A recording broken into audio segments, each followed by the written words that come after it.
اور اس کے ساتھ ایک کھیت بما ایک پیپل کے پیڑ کے جاگیر میں دوں گا۔ جانور یہ سن کر سکتے میں آ گئے کہ سنو بال ایسی حرکت بھی کر سکتا ہے۔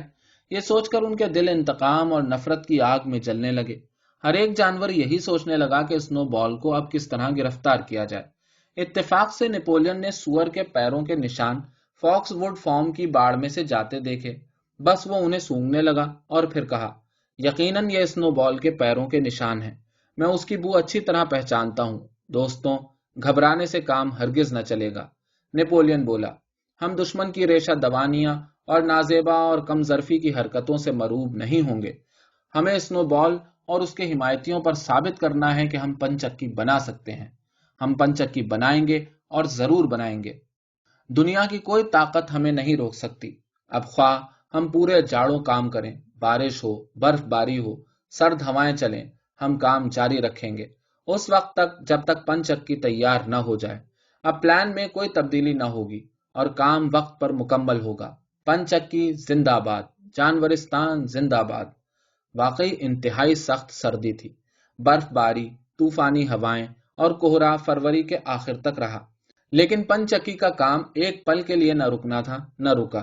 وہ خوب جانتے تھے کہ دنیا بھر کے آدمی کی نظریں ان پر لگی ہیں۔ اگر پن چکی وقت پر تیار نہ ہوئی تو وہ سمجھ بیٹھیں گے کہ یہ جانور کسی کام کے نہیں اور کبھی کوئی کام پورا نہ کر سکیں گے۔ اس مرتبہ انہوں نے پن چکی کی دیواریں 3 فٹ موٹی بنانے کا تہیہ کر لیا تھا۔ اس کے لیے زیادہ پتھر اور دوسرا سامان درکار تھا۔ ادھر موسم کی سختی، کام کی زیادتی اور خوراک کی کمی، پھر بھی وہ ہمت نہ ہارے اور اسکوائلر کی تقریروں سے ان کی قوت ارادی بڑھتی ہی جاتی تھی۔ وہ کہتا تھا، محنت میں عزت ہے، کام میں لذت ہے، مشقت میں مسرت ہے۔ ماہ جنوری آیا، خوراک میں اور کمی کر دی گئی۔ دانے کا راشن برائے نام ہی تھا۔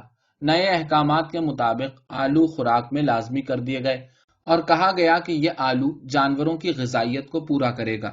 لیکن آلو بھی برف میں دبے پڑے تھے، کچھ پلپلے، باقی زرد پیلے ہو گئے تھے۔ دنوں جانوروں کو کھانے کو نہ ملا۔ وہ انہی آلوؤں کو کھود کھود نکالتے اور کھاتے یا کٹی اور سوکھی گھاس سے پیٹ کی آگ کو ٹھنڈا کرتے۔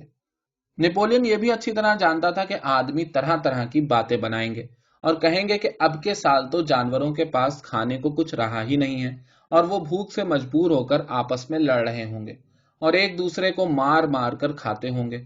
چنانچہ حفظ ما تقدم کے طور پر اس نے ومپر کو بلایا اور اس سے کہا کہ ہمارے فارم میں حالات بالکل ٹھیک ہیں اور تمام جانور حشاش بشاش اور خوش و خرم ہیں۔ نہ خوراک کی کمی ہے، نہ ان سے محنت و مشقت لی جاتی ہے اور ان کے گوداموں اور ذخیروں میں اناج بھرا پڑا ہے۔ اور اس کے لیے اس نے اسکوائلر کی معرفت یہ انتظام کیا کہ کوٹھیوں اور مٹکوں کو مٹی اور کنکروں سے بھر کر تھوڑا سا دانہ اور غلہ اوپر ڈال کر چھپا دیا تاکہ ڈھکنا اٹھاتے ہی غلہ اور دانہ نظر آئے، اور چند جانوروں کو سکھا پڑھا دیا کہ اگر انہیں ومپر دکھائی دے تو ایسی باتیں زور زور سے کریں کہ میرے پاس 2-3 دن سے دانہ اور کھانا اتنا بچ جاتا ہے کہ اسے دفن کرنا پڑتا ہے۔ اتنی زیادہ خوراک ملتی ہے کہ کھائی نہیں جاتی، ہم کریں کیا اس کا؟ اس طرح ومپر پر یہ تاثر ڈالنا تھا کہ فارم میں خوراک کی کوئی کمی نہیں ہے، نہ جانوروں میں نا اتفاقی ہے اور نہ نا امیدی ہے، نہ ہراس۔ نیپولین اب شاذ و نادر ہی عوام میں آتا تھا۔ وہ اپنا تمام وقت حیوان منزل میں گزارتا تھا جو چاروں طرف سے اس کے وفادار اور خوفناک کتوں کی حفاظت میں تھا۔ وہ تو اب اتوار کی صبح کی میٹنگوں میں بھی نہ آتا تھا۔ سارے احکام اسکوائلر کی معرفت سنا دیے جاتے اور جب وہ باہر نکلتا تو نہایت شان و شوکت کے ساتھ ایک کتا آگے ہوتا، 4 ادھر ادھر ہوتے اور 2 پیچھے رہتے۔ اگر اتفاق سے کوئی جانور کسی قسم کی فریاد لے کر آتا تو وہ کتے جھپٹ کر اسے پکڑ لیتے اور سخت باز پرس کے بعد چھوڑتے۔ ایک اتوار کی صبح کو اسکوائلر نے نیپولین کی طرف سے حکم سنایا کہ جتنی مرغیاں انڈے دینے والی ہیں وہ اپنے سب انڈے قوم کے لیے وقف کر دیں، کیونکہ نیپولین نے ومپر سے وعدہ کر لیا ہے کہ وہ اسے مزید 600 انڈے فی ہفتہ بیچا کرے گا، اور اس رقم سے ہمیں نہ صرف غلہ حاصل ہوگا بلکہ وہ ضروری سامان بھی مل جائے گا جس کی ہمیں پن چکی کے لیے اشد ضرورت ہے۔ مرغیوں نے جب یہ حکم سنا تو وہ بے حد شور مچانے لگی۔ اب تو انڈوں میں سے چوزے نکالنے کا زمانہ تھا۔